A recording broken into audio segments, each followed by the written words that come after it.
Kalau ingin harmoni, lakukan kebaikan.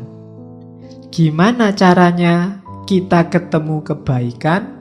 Pakai akal sehat, akal jernih. Ya. Jadi harus menggunakan akal sehat. Tidak cuma minyak goreng yang pakai akal sehat. Kamu juga dalam hidupmu harus pakai akal yang sehat, akal yang jernih.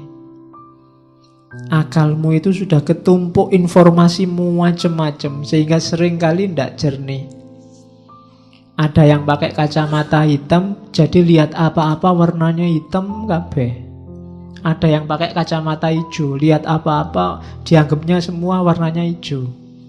Ada yang pakai kacamata merah, lihat apa-apa dianggap merah. Wah, merah itu PKI itu jangan-jangan. Itu kan. Karena kacamatanya merah. Ada yang pakai kacamata hitam. Wah, apa-apa dilihatnya hitam. Ada yang pakai kacamata putih, kabeh dianggap putih. Nah, itu jadinya nggak jernih.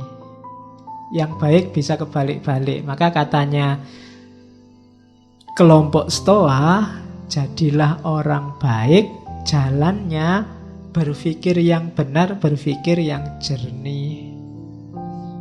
Orang harus mau objektif dalam berpikir. Itu jalannya kamu nemu kebaikan. Katanya Zeno, kejahatan itu tidak ada.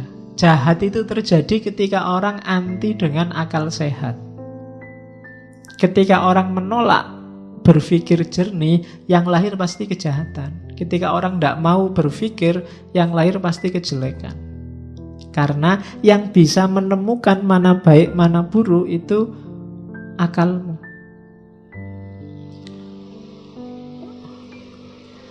Kenapa kok bukan perasaan, bukan emosi?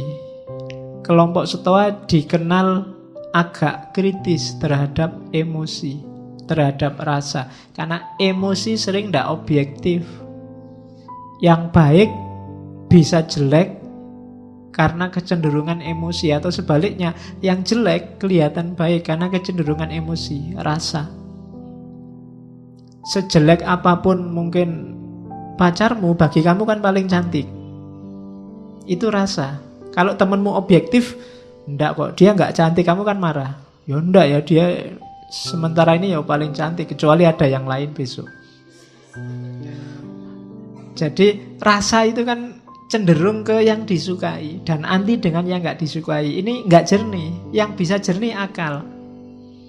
Kalau kamu bilang kamulah satu-satunya yang tercantik di dunia misalnya. Loh, pas kamu ngomong gitu itu, tenane, coba objektif. Ya enggak sih. Akal itu. Kalau akal disuruh, ya enggak. Di TV-TV yang lebih cantik ya banyak. Ya kan? Kalau akalmu mau jernih ya ora. Cuma kan, ya itu kan untuk PDKT. Jadi, kebahagiaan dalam kebaikan ketemunya dari akal sehat. Maka jagalah baik-baik akalmu biar sehat. Karena itu yang menjamin kamu masih manusia apa bukan. Jaminannya akalmu. Begitu akalmu meleset, ya kemanusiaanmu dipertanyakan. Karena dari situlah lahir kejahatan.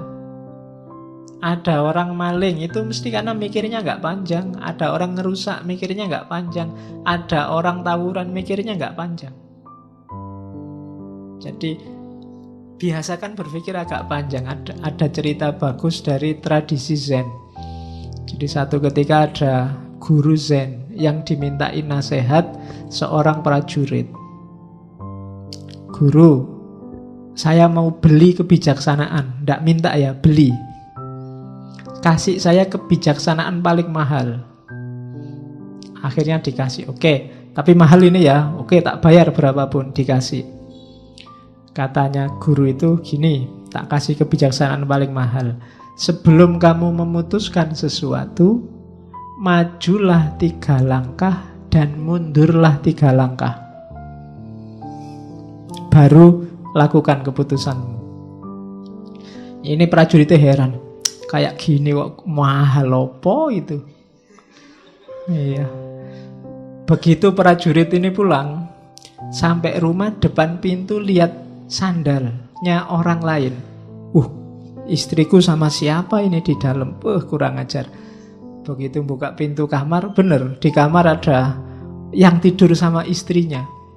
Meskipun nggak kelihatan wajahnya. Dia sudah marah, sudah nyabut pedang ini prajurit. Bunuh aja ini yang sama istriku. Begitu mau bunuh, tadi guru tadi nyuruh aku sebelum memutuskan sesuatu, maju 3 kali, mundur 3 kali. Oke deh, sudah bayar mahal-mahal ya, nggak apa-apa lah.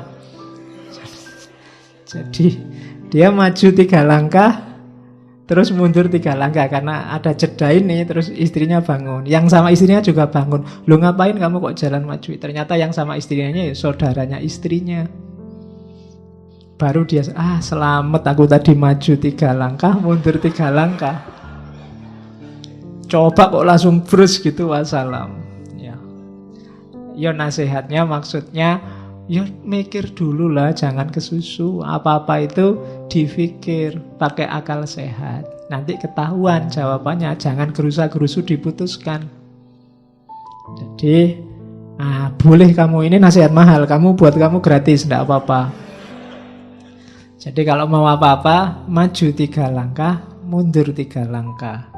Jangan langsung diputuskan. Mau nembak juga gitu. Kalau meskipun sudah di depannya, sebentar, maju 3 langkah, mundur 3 langkah. Ya, lu siapa ngerti pas kamu maju mundur terus pacarnya datang, wah nggak jadi. Untung tadi urung nembak. Kalau sudah nembak malu kan dirimu. Oke, jadi pakailah akal sehat. Katanya Zeno ada 4 biasanya, 4 hal yang merusak. Kenapa dia tidak terlalu suka dengan emosi. Yang pertama apa? Hasrat, keinginan. Keinginan ini biasanya orang itu kalau sudah ingin sesuatu, kejernihan pikirannya agak keruh. Dipertanyakan. Kalau sudah karep itu biasanya sudah tidak jernih lagi. Ketakutan juga begitu. Kalau masih ada yang bikin kamu takut, itu biasanya nggak jernih pikiranmu. Yang kamu pikir gimana caranya selamat gitu dok. Kadang mengorbankan banyak hal. Kesenangan. Kalau sudah senang, main game bisa 3 hari 3 malam. Ada kan yang begitu, sampai tewas main game, itu kesenangan. Kan kemarin saya baca ada yang sampai tewas main game di warnet sampai 3 hari 3 malam dan meninggal di warnet. Itu kan kesenangan yang merusak. Kadung seneng sama WA, kadung seneng sama Facebook, pokoknya ndak pernah lepas dari tangan. HP dicas aja dipegangi terus ngalang-alai sedang ngapain itu ya. Jadi HP sekarang jadi yang mengendalikanmu. Kayak binatang yang dikasih apa? Ditali itu, yang nali itu ya HP-mu itu. Kamu selalu ke situ. Oke, jadi kesenangan. Hati-hati dengan kesenangan. Kesenanganmu apa? Itu kadang-kadang bikin pertimbanganmu nggak jernih. Wis kadung seneng. Nanti boleh kamu tulis di kamarmu besar-besar, hati-hati dengan keinginan, ketakutan, kesenangan, dan rasa sakit. Kalau rasa sakit ini biasanya dihindari. Rasa sakit, rasa nggak enak itu biasanya orang cenderung lari. Itu juga bikin pikiran nggak jernih. Dosen mau ngasih tugas, mau dikasih tugas nggak usah pak, karena kamu membayangkan susahnya bikin tugas. Kamu nggak mikir loh, kalau bolak-balik bikin tugas lama-lama kamu terbiasa loh. Punya pengalaman nulis itu luar biasa. Tapi kamu lebih suka menghindar karena membayangkan susahnya bikin tugas. Mau wajib bikin tesis atau tesis bisa diganti bayar saja. Bayar saja pak, mungkin gitu seandainya ditawari. Kenapa? Kamu membayangkan sakitnya bikin tesis, tidak melihat manfaatnya. Kamu hanya menghindari susahnya. Nah itu rasa sakit. Orang biasanya nggak jernih mikirnya. Keinginan, ketakutan, kesenangan, rasa sakit, kamu waspadai. Karena sering bikin pikiranmu nggak jernih. Oke. Jadi gantilah 4 itu dengan berpikir jernih. Keinginanmu itu masuk akal ndak? Ketakutanmu itu masuk akal ndak? Kesenanganmu itu porsinya berapa persen harus dituruti, berapa persen harus dijauhi. Rasa sakit juga begitu. Dari situ kamu akan bisa menjalankan milih yang baik. Kalau sudah, kamu akan bahagia karena hidupmu harmonis, lahir dan batin. Itu rumusnya Stoa.